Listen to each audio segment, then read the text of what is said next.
What's up, guys? Welcome back to another KJ Lifestyle video. I'm here with Scott and John. Unfortunately, this is probably the video you guys have all been waiting for. We are stuck on the side of the road with the Stinger. I mean, people think Kia, yeah.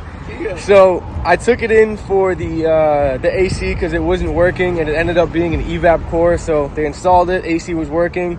I was driving another car at the time for the meantime, and I only put 30 miles in the car between when I picked it up from the dealership and now, so I didn't drive it much. And I get in the car, we're about to leave to drive to South Carolina for a golf trip for my other YouTube channel, and then back up north. And then the car started beeping at me when I went to get gas, and it said engine overheated. I had no idea what was going on. I opened it, the fan was on, it didn't seem too hot. Checked the coolant, it was low. The reservoir is fine, but then I called the dealership and they told me to drive to the dealership. I get on the highway, it's beeping again after I put more coolant in it, and now I'm stuck on the side of the road. And let me show you guys this. I don't know if you can see that big puddle right there, all the drips on the bottom of the car. On the downpipe, you can see on the downpipe it's all white, which means that it's been there for a while. And my guess, sorry if it's too loud, we're literally on the side of the road. My guess is that they didn't put this hose right here on correctly. This is for the heater core, I believe. And I don't know if you guys can see down there. It looks to me like that's frayed down there. So they may have installed this incorrectly, and it was rubbing up against a bolt, and now there's coolant all over the car and it won't move. So that's the current situation. We're just stuck on the side of the road waiting for a tow truck. Luckily the car is still under warranty, so I don't have to pay for the tow truck. It just thinks that I'm not going to be able to leave for my trip for the other channel, and it's holding back a lot of my other plans. And just little stuff that I noticed when I first picked the car up. It's harder to tell now, but all these spots right here was dried coolant. There goes John to get us food. And then I noticed over here too, they didn't put the clips in. They obviously have to get to this to take off one of the braces. And then even on this side, I noticed that this is broken. So it may have just been very careless the way it was put back together. So unfortunately, we're just stuck here. We have to wait 90 minutes to 120 minutes, so hour and a half to 2 hours for them to pick up the tow truck, and then I have to wait. Oh,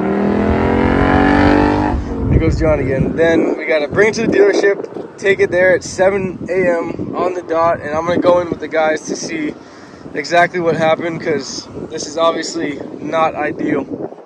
With that, we are stuck, like I said, on the side of the road.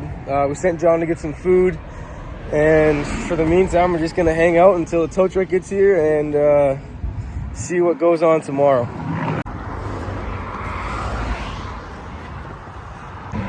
All right, it's now 9:15, and we are still on the side of the road. It just says arriving soon for the tow truck.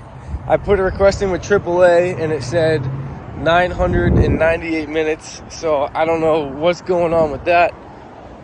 I don't know. At this point, I'm not really sure what else to do. Considering how bad it's leaking, I don't want to, I have coolant. I don't want to put coolant in it and try to drive it again. But I don't know. I guess we'll still have to wait, or worst comes to worst, we just find somebody with a truck and try to tow it ourselves. I don't know. All right, it's now 10:45 and no tow truck. So at this point, I think I'm just gonna call somebody with a truck, and we're just gonna have to pull it to the dealership. Yeah, obviously not a good situation. Could have been avoided if the part was installed correctly the first time, or they had at least driven it, because I dropped the car off with 50,296 miles, and I picked the car up with 50,296 miles. So wasn't driven. Like I said, I only drove the car 30 miles, like back from the dealership to dinner and then back, and that was it. Didn't notice any problems then.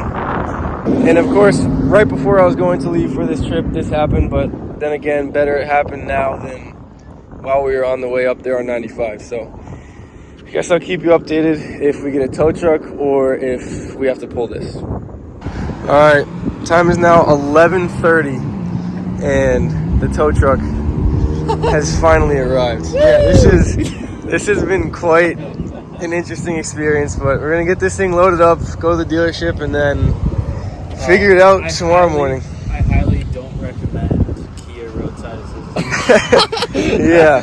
Well, I thought they were. He's gonna scrape. He's gonna scrape. Come on. Yeah. Come on.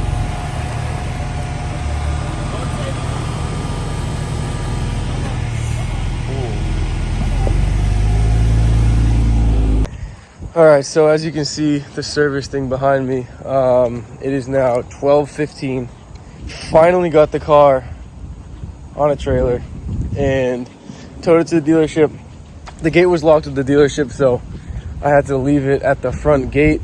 We put it right in front of the gate and right in front of the camera, so hopefully it's not too exposed to anything. I'm gonna be back here bright and early, see them pull it in, and I'm gonna go in to take a look at it. So yeah, I guess gonna call it a night, and then I'll keep you guys updated tomorrow. So good night. All right, good morning everybody. It is almost 7 o'clock, 6:50. I am back here after getting in bed at 2 a.m. after all that. My car is still sat here, the gate's open, so somebody's inside. I left the key in the drop box, but nobody's picked it up yet, so I guess I'm gonna wait until 7:30, and they better push it right into the bay and get it up in the air, because I was supposed to be, like I said, leaving right now to drive to South Carolina to play a very special course at 3 o'clock that we might not be able to get on now, and it's pretty much holding back our entire trip.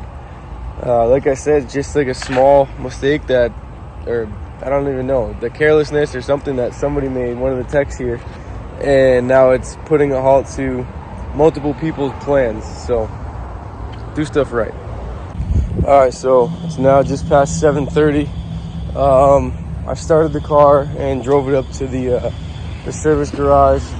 It's right at the front. I don't think he's brought it in yet, but of course now the fire alarm is going off. So I don't know what that means. Somebody may have just opened the wrong door or something, but I don't know.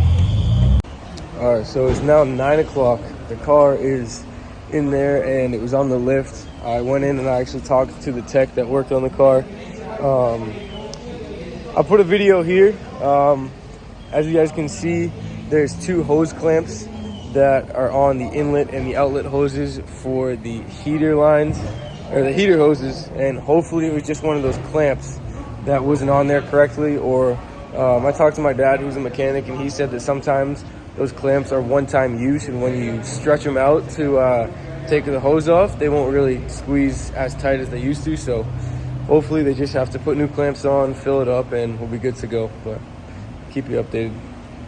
All right, so I just talked to the tech again. He said that he readjusted the hose clamps and it didn't seem to be leaking anymore, so fingers crossed that that's actually the problem. They're gonna refill it with coolant, take it for a test drive. I'm gonna get it, drive it around here for a little while, and hopefully we should be good to go. Fingers crossed, because obviously it's not a good situation. That would be a huge help to be able to actually start to leave for our trip up to South Carolina and not pretty much have the entire day wasted.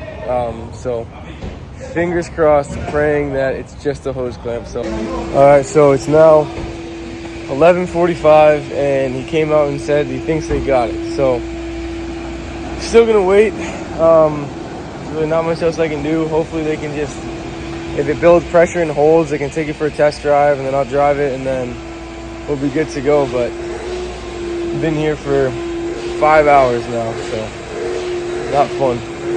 All right, so now it's 1:05.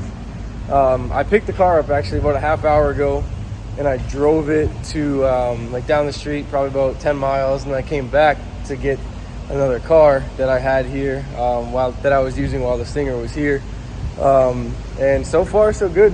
They have the car right now. They took it back because they were missing some trim pieces on the engine bay, and one of the little like foam pieces that the hood closes on was missing, so they're gonna put those back in. Same with 2 little rubber circles on the door. So I'm gonna get the car back and hopefully start making our way up to South Carolina.